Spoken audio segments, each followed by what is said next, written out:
आपका अगला सवाल है बिंदुओं बिंदुओं 4, 22 और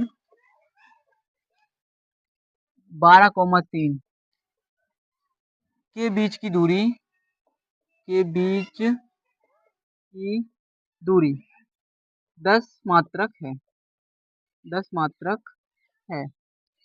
तो बाई का मान क्या होगा? तो बाई का मान होगा, अब देखिए उसने दे रखा है हमारे लिए कि जो दो बिंदुओं के बीच की दूरी है वो कितनी है। उसने दे रखा है कि अपन के लिए दो बिंदुओं की जो बीच की दूरी है वो 10 मात्रक है।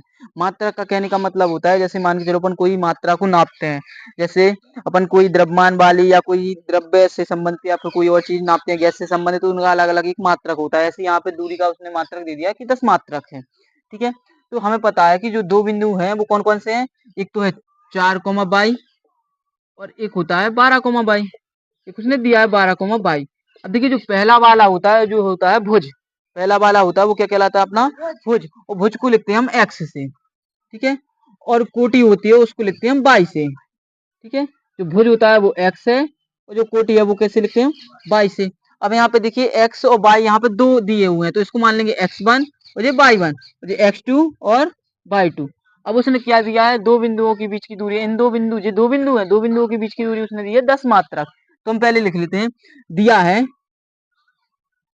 है बिंदुओं के बीच की दूरी, बिंदुओं के बीच की दूरी बराबर 10 मात्रक, 10 मात्रक।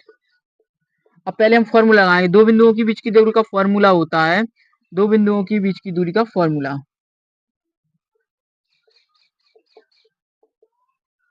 बराबर under root x2 minus x1 का whole square plus sorry mistake हो गई है, x2 माइनस x1 का whole square plus y2 minus y1 का होल स्क्वायर। चलिए अब देखिए यहाँ पे हमें उसने दूरी दे रखी है पहले से, तो इन दोनों बिंदुओं के बीच की दूरी कितनी दी है? 10। तो हम इसको इक्वल में लेके चलेंगे। x2 कितना है अपना? 12 हुआ, और x1 कितना है? 4 है,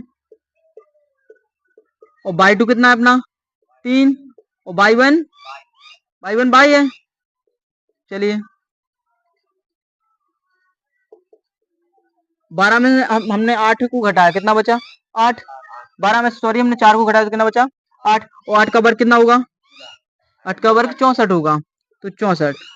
अब देखिए यहाँ पे हम अप्लाई कर देते हैं जी, अलग है जी, एक चर राशि एक अचर राशि है, तो इसको मान लेते हैं हम a, इसको मानेंगे b, और a माइनस बी का फॉर्मूला हम यहाँ पे फिट करेंगे। a माइनस बी का होल स्क्वायर का formula a square plus b square minus 2ab है कि नहीं? तो यहाँ पे जो फॉर्मूला में यहाँ पे अप्लाई करेंगे तो a स्क्वायर यानी कि 3 का वर्ग 9 हो जाएगा plus b square minus 2ab, तो दो तिहाई 6 हो जाए, दो तिहाई 6 हो जाएगा और 6 बाई हो गया, 2ab होगा कि नहीं? 2a और b। चलिए अब देखिए 10, इसको हल करेंगे हम। देखिए 64 में आप 9 जोड़ दीजिए, कितना हो रहा है? 9 1 10 और 3 13, हासिला 1 73 plus by square minus 6 by.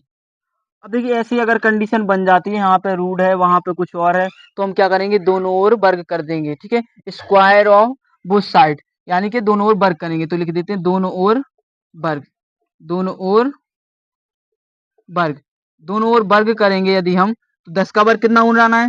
10 का वर्ग कितना होगा? 100, 10 का वर्ग 100 हो जाएगा, और इस साइड का जो क्या है? स्क्वायर रूट हट जाएगा, यानी कि रूट हट जाना है, तो 73 plus by square minus 6 by. इतनी बात आपको समझ में आई है? अभी काम करिए, ये पक्षांतर करिए, संख्या को पक्षांतर कर दीजिए, तो माइनस 73 बराबर बाई स्क्वायर माइनस 6 बाई। अब देखिए 100 में से आप 73 को घटाइए, कितना बच रहा है आपका? कितना बच रहा है? 27 बच रहा है कि नहीं? 27 बाई स्क्वायर माइनस 6 बाई। अब एक काम करिए, आप सबको पक्षांतर कर दीजिए, पक्षांतर करेंगे, पक्षांतर करने के बाद क्या होगा कि जो by square minus 6 by plus का इस साइड है तो काय का हो गया? माइनस का, वो बराबर में 0 आप इस साइड लिख सकते हो। अब इसको हल करने का तरीका देख लीजिए। हल करने का तरीका क्या होगा कि जो प्लस जो आपका 27 लिखा हुआ है हमें 27 के ऐसे खंड करने हैं कि जिसको घटाने पे कितना आ जाए, 6 आ जाना है। तो कितना आएगा, 9 तिहाई 27। देखिए खंड कैसे करेंगे, 27 के हम गुणनखंड कर लेते हैं। देखिए जी इसके पीछे विषम संख्या, विषम संख्या हमेशा विषम संख्या से कटती है। तो 3 नाम 27, क्या 9 में से 3 को घटाएंगे तो 27 आएगा। देखिए 27 कैसे खंड करो जिनको घटाने पे कितना आ जाए, 6 आ जाए। तो 9 में से हमने 3 को घटाया तो कितना आ रहा है, 6 आ रहा है। आराम से अपने एक 9 खंड हो गया, एक 3 खंड हो गया। तो बाई स्क्वायर बड़ा वाला पद पहले लिख देते हैं, तो 9 बाई प्लस के 3 बाई माइनस 27 बराबर 0। यहाँ पे देखिए बाई हम बाहर निकाल लेते हैं, यानी कि कॉमन ले लेते हैं। तो बाई माइनस 9, यहाँ पे प्लस 3 हमने यहाँ से कॉमन ले लिया, तो बाई माइनस 9 बराबर 0। यहाँ से जो कॉमन ले लो, तो बाई माइनस 9 और बाई प्लस 3। अगर हम इनको 0 के बराबर करेंगे तो बाई का मान 1 हो जाएगा माइनस के 9, और एक बाई का मान हो जाएगा, बाई का मान प्लस का 9, और एक बाई का मान हो जाएगा माइनस के 3, यानी कि ये आपके दो